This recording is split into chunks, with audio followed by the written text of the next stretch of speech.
سلامونه احترامات کتونکو نوروز عمر امید ستاسو په درانه خدمت کې حاضر شوی یم. راغلی یو د کټکاني د قومي سپینګیري ملک حاجي حیات ګل په حجره کې ناست یو. د مبارکۍ مراسم دي. غریب ګل لالا را سره ناست دی، څوک چې د حاجي صاحب حیات ګل مشر زوی دی. زمون قومي سپینګیری حاجي صاحب سید رحمان سعید صاحب را سره دی او په خپله سلمان د چا چې واده دی د ده مبارکۍ ته راغلي یو او خدای پاک دې ورته بختور کړي، د خوښیو ډک ژوند دې نصیب شه. او همدا شانتې په کیمره کې چې کوم کس دی داود خان هغه را سره دی، محمد آغا دی، نور ملګري او دوستان وو، څوک د بار نیوتلي دي او څوک لاړل. نو موږ بیچاره دغه ویډیو دغه کلیپونه تاسو ته وړاندې کړو چې زمونږ د کټکاني غم ښادي واده خوړه دغه ټول مراسم پکې دي. که تاسو وایئ چېرې دوی صرف دلته مبارکۍ ته راغلي، نن د واده دویمه ورځ ده. مونږ چې دی ټول ملګري ناهید نوید چې دی هغوی د دیګونو کومه ذمهواري چې وه هغه چاته د دیګي ذمهواري په غاړه شوي. همدا شانتې تازه ګل چې دی هغه به حلوا ته ناست دي، واقف خان به چې دی هغه به چکني اچي، رمضان خان به چې دی هغه به ترکاري اچي، ورسره نور ډېر ملګري څوک به چې دی په ټیبلو باندې دغه ټولې ذمهوارۍ په دغه کیمپ کې په شریکه په مشترکه ډول باندې ادا کېږي. او غریب ګل لالا خو وختي تنګاو مې تا څه کار نه کړی، ستړی شوی نه صرف منډې دې کړي دي او را کړي دي. خو دا هم ډېر دروند کار دی ځکه چې میلمانه راوله کېنوه ځای په ځای کوه او نور ملګري ډېر زیات بوج شو. ما چې لیده د دغه ټولې کورنۍ بوج چې و هغه ته ډېره زیاته اوږه چې ورکړې وه فرید ګل لالا ورکړې وه، نو واقعي هغه ډېر زیات بوج و چې ته یې کار څه وي ستا لیاز ډېر کې و کار څه چل دی کینې په کار خو دا وه چې ډېر بوج په ده وی ځکه چې مشر دی، وایي چې مشر ته هره خبره هر دغه ذمهواري هغه مشر ته ور راجع کېږي. خو پته نه لګي غریب ګل باچا سړی دی، غم یې نه کوه، بس دلته کېنه هلته کېنه، هغوی ته ترکاري واچوه، دې ته ټیکله کېږده، دا ذمهواري بس ده په غاړه اخیستې وه. غریب ګل لالا ستړی شوی خو ډېر ولا نه ستړی شوي، خو خامخا نو ژوند دی، انسان ستړی کېږي.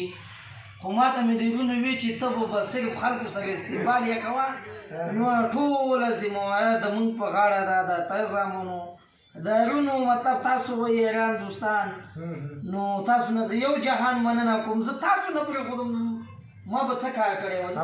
زه خو ډارېدم، ما وی چېرې ای به چې ته هر ټیم ما دا ټیک لاندې راولې او دا زما کار درته لکه کار نه ښکارېده. خو زه ښه دی چې سړی مکانې که چې کار خلکو کړی دی، ملګرو کړی، دوستانو کړی دی. نو دغه په زمونږ په دغه مشترک ژوند کې بلکې د کیمپ په احاطه کې یا په کیمپ کې داخل کې زمونږ مړی ژوندی او دغه شانتې غم ښادي په همدغه یارانو دوستانو باندې برابره وي. هر یو سړي ته چې کومه ذمهوارتیا حواله شوي، که څوک وریجې اچي هغه به وریجې ښه په طریقې، که څوک ترکاري اچوي هغه به ترکاري ښه په طریقې په دغه کلیپونو کې تاسو ته ښکاري. او سلمان خو هسې په دې ورځ باندې باچا و، په کلیپونو کې ګورئ بس سټیج چې دی هغه سجاو کړی دی، ملګري ورسره ناست دي، تصویرونه دي وباسي. نو هغه خو هسې د سټیج نه دی. خو ابوبکر خو پرېږده پوه شوې، هغه صرف ملګرو ته یو بوتل راوړی و، یو پارسل هلته لېږه او بل دلته لېږه، داسې نه وي چېرې تاسو هم ستړي شوي دا یو پارسل خو په تاسو باندې مشکو. او محمد آغا خو دروغ نه شو ویلی، بلکل مې نظیر ته نه دی راغلی، پته نه لګي چې د اوبو راوړلو ذمهوارۍ په غاړه و کار ته چلو. او داود خان خو څه کوي، هغه خو بس اوزګار ګرځېده، هغه هم نه و. نو ډېره مننه.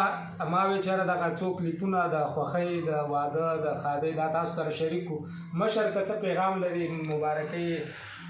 زه خو اول مشر حاجي صاحب ته او بیا غریب ګل او فرید ګل او د ټولو تره زامنو ته مبارکي وایم. مننه ټول ته نیک مبارکي. مننه ډېره مننه. سلمان خان مبارک دی ډېر درته او خوشحاله شو. خو دا یوه خبره راته وکړئ چې څه چل خو شته، ځکه چې دې نه مخکې نظر ساجان چې پبو ته لاړه چې راته وایي چې وس واده مې وکړه نور نه ځم. او اوس دا ځل ته لاړې او هغې ځینه چې راتلې واده دې م ځان سره دغه که اوس به ته م ځې که نه بس پبو بایکاټ شو جی که بل بس، به څوک ځي؟ الله د خپل رحم وکړي به دلته به څه سیسټم وسټم ځان ته برابرو انشاءالله. مطلب پبو سره خدای پاماني شو بای بای شو. پبو سره الله پاماني نو ابوبکر که چېرته واده ته دې زړه کېږي بس سیټ خالي دی پبو ته تم ځه. پبو ته لاړ شه. مهرباني میرجان صاحب خوشحاله اوسئ، الله د قدردان کړي. مننه. ډیره مننه، خوشحاله اوسئ. دا د هغه عزیز څادر دی، یو وخت کې وروسته چې یو څادر چا ورکړه ډایرکټ کوژده یې وشوه. هغه څادر راواخیسته معلم درخان ته یې ورکړه، هغه شاید د ویډیو به ګوري. نو هغه ته چې کله دا څنګه ورکړو نو هغه ته خدای پاک کوژده ور نصیب کړه. نو بیا ما وایي دا څادر راکوه مه، ډېر بختور څادر دی. نو دا پابو او د هغه څادر کیسه یوه ده، خو هغه څادر پته نه لګي چا پټ کوه نه چې هغه غلب هم واده او کوژده کړي که نه، موږ ته دې ووایي کمنټ کې دې ولیکي. نو کېدای شي چې هغه ته هم خدای پاک واده ورکړي. نو ډېره مننه، خوشحاله اوسئ، په الله م سپارلي.